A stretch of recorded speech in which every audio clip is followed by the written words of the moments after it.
तो अगाथा के 4th episode में हमें जिस क्लिफ हैंगर पर छोड़ा गया था तो वही कहानी एपिसोड 5 में वहीं से कंटिन्यू होती है, जो काफी इंटरेस्टिंग हो चुकी है। तो चलिए इस पर डिटेल्स में बात करते हैं। तो इस एपिसोड के शुरू में हम देखते हैं सेलेम सेवेंस को, जो लास्ट 2nd एपिसोड में दिखे थे जब ये सारी विचेस ने विचेस रोड एंटर किया था। बट अब ये सेलेम सेवेंस भी विचेस रोड पर आ चुके हैं एंड लेलिया को ये सेलेम सेवेंस दिखते हैं अपने सपने में, जो अगाथा को ढूंढ रहे हैं। तब वो बाकियों को उठाकर आगे बढ़ने कहती है एंड आगे बढ़ते वक्त वो लोग एक जगह रुक जाते हैं जहां वो ना आगे ना पीछे जा सकते हैं। इसलिए वो लोग ट्रेडिशनल विचेस का ब्रूम वाला मेथड यूज करते हैं, जहां वो लोग पेड़ की सूखी लकड़ी पर कुछ रिचुअल्स परफॉर्म करते हैं एंड उसे फ्लाइंग ब्रूम बना देते हैं और वहां से वो लोग तेजी से आगे बढ़ते हैं। बट क्योंकि विचेस रोड का ये रूल है कि कोई भी रोड को छोड़कर नहीं जा सकता, इसलिए ये रोड उन सबको फिर से नीचे अपनी तरफ खींच लेता है एंड तब उन्हें दिखता है उनका 3rd ट्रायल। बट इसके बीच में उन 7 में से एक सेलेम आ जाता है जो हनी बीज को उन पर छोड़ता है। बट ये लोग उसके थ्रू होकर तेजी से उस ट्रायल वाले घर में जाते हैं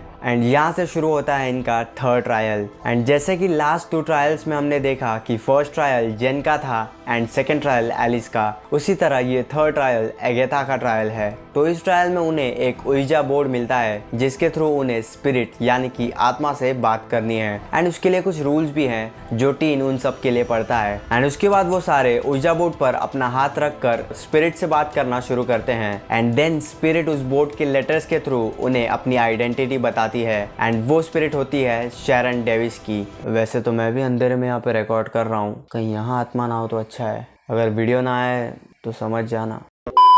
एंड देन शैरन की आत्मा अगाथा के अंदर चली जाती है, वो बात करना शुरू करती है। लेकिन तब हमें पता चलता है कि ये एक्चुअली शैरन की आत्मा नहीं, अगाथा शैरन की एक्टिंग कर रही है। लेकिन उसके बाद सीरियसली उस बोर्ड पर मूवमेंट्स होते हैं एंड तब ये लोग उसके बारे में पूछते हैं। तब पता चलता है कि बोर्ड पर जो मूवमेंट्स कर रहा है वो डेथ है एंड वो अगाथा को पनिश करना चाहती है। बट उसी वक्त वहाँ की सारी लाइट्स ऑफ हो जाती हैं एंड तब अगाथा वहाँ पर आसपास नहीं दिखाई देती एंड तब टीन को कोई आवाज आती है जिसके लिए वो ऊपर देखता है। तब उसे ऊपर अगाथा दिखती है जो फिजिकली काफी अलग दिख रही होती है क्योंकि उसको एक स्पिरिट कंट्रोल कर रही है उसके अंदर से एंड दिस टाइम ये एक्चुअली में एक स्पिरिट है जिसने अगाथा को पोसेस किया है। बट कुछ देर बाद लाइट्स वापस ऑन होती हैं, लेकिन तब वहाँ एक आत्मा आती है जो होती है अगाथा की मॉम एवेरोना हार्कनेस एंड उसे देखकर अगाथा भी बाहर आती है। जिसके बाद हमें पता चलता है कि इसके पहले अगाथा के अंदर जो आत्मा थी वो एक्चुअली उसकी मॉम एवेरोना ही थी एंड वो यहाँ अगाथा को मारने के लिए आई है क्योंकि अगाथा ने पास्ट में उसके खुद के कवन की सारी विचेस सिस्टर्स को मार दिया था एंड इसके लिए जब उसकी मॉम एंड उसका कवन उसे पनिश करने वाला था तब उसने उसके मॉम एंड उसके कवन की विचेस को भी मार दिया। जिसकी वजह से उसकी मॉम अगाथा से कहती है कि जब वो बॉर्न हुई थी तब से ही वो एक इविल सेल्फिश विच है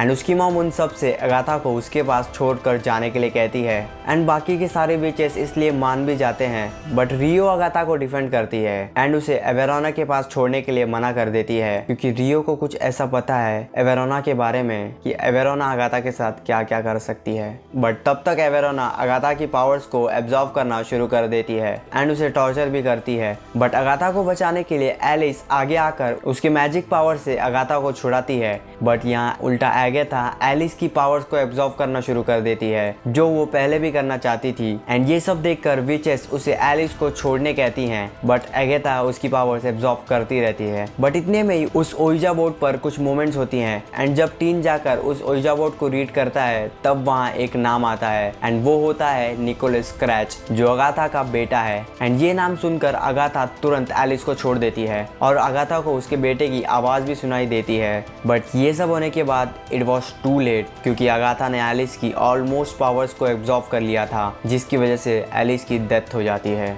एंड उसके बाद वो लोग फिर से आगे विचेस रोड पर आ जाते हैं जहाँ टीन अगाथा के ऊपर काफी गुस्सा करता है एंड उसे सेल्फिश कहता है। बट बाकी विचेस तब उस टीन से कहती हैं that this was supposed to happen, one day we all have to die. यहाँ आप ये कह रहे हो तो शैरन की डेथ के टाइम इतना ड्रामा क्यों किया?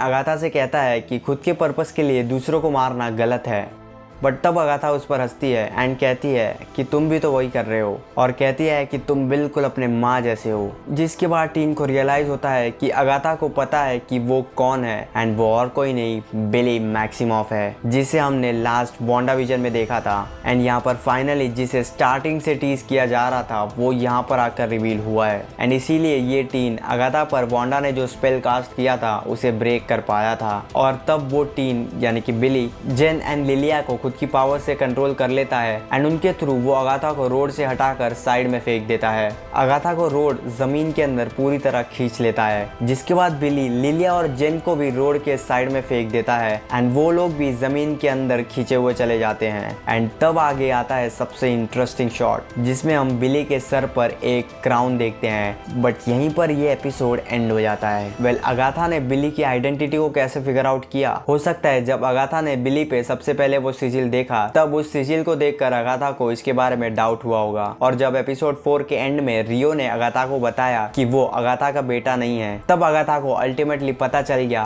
Due to her doubt. And बात करें सिजिल की कि बिली पर वो सिजिल किसने लगाया, तो हो सकता है कि वो सिजिल बिली ने खुद ने ही खुद पर लगाया होगा, ताकि वो किसी को अपनी आइडेंटिटी ना बता सके एंड वो इनके साथ विचेस रोड पर जा सके। वेल, यहाँ ऐसा भी हो सकता है कि वांडा ने बिली पर वो सिजिल लगाया होगा उसे दूसरे विचेस से सेफ रखने के लिए। वेल, इसके बारे में तो हमें नेक्स्ट एपिसोड में ही पता चलेगा। And what do you think कि अपकमिंग एपिसोड्स में क्या हो सकता है? Let us know in the comments. ऐसे और कंटेंट के लिए सब्सक्राइब कीजिए हमारे चैनल को एंड फॉलो कीजिए हमें इंस्टाग्राम पर।